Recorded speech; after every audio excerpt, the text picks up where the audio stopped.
चलिए दोस्तों, आज हम दौरान कायदे की एक और तख्ते हरूफ मुक़त्तिआत पढ़ेंगे। इसका कायदा यह है कि नीचे दिए गए जो हरूफ हैं इनको अलग अलग करके पढ़ना है, पहली बात। दूसरी बात यह है कि ये हर्फ कुरान करीम के अंदर 29 जगह पर है। कितनी जगह पर है? 29 जगह पर, ठीक है।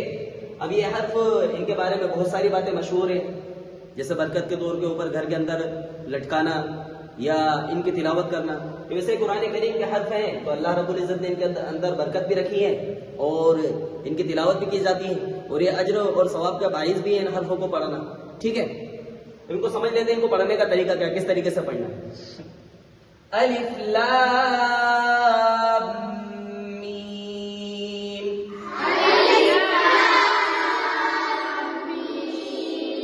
अलिफ लाम मीम सॉद।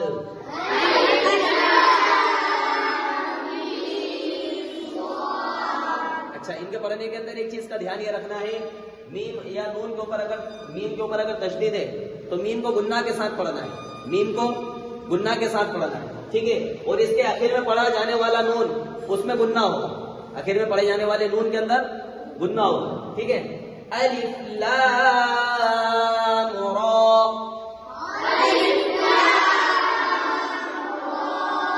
ये जहां पर मद है वहां पर खींचना भी है, जहां पर मद है वहां पर खींचना भी है। अलिफ लाम मीम रा,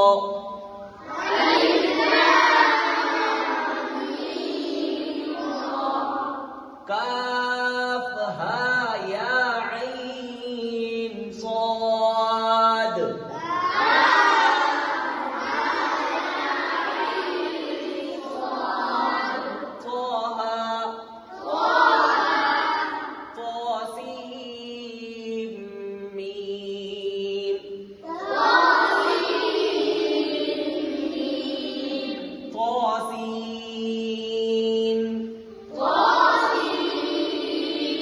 जो आखिर का नून है उसमें गुन्ना होगा, ठीक है।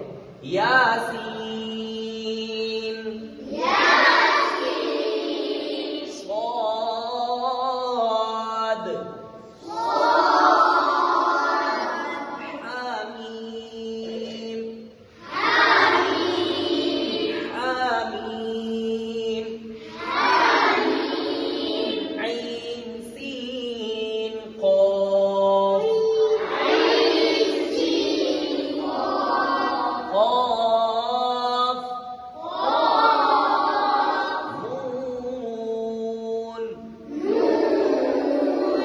ये इनके पढ़ने का तरीका है। इनके अंदर हिज्जे भी नहीं है, ठीक है। इनको इसी तरीके से अलग अलग करके पढ़ना है ना।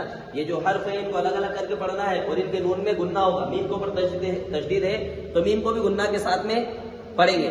मद को खींचना है, खड़ा जबर को एक अलिफ की मिकदार खींचकर पढ़ना है। ये इनके पढ़ने का तरीका है, ठीक है। ये कुरान करीम के हर्फ हैं और इनको इसी तरीके से पढ़ा जाता है।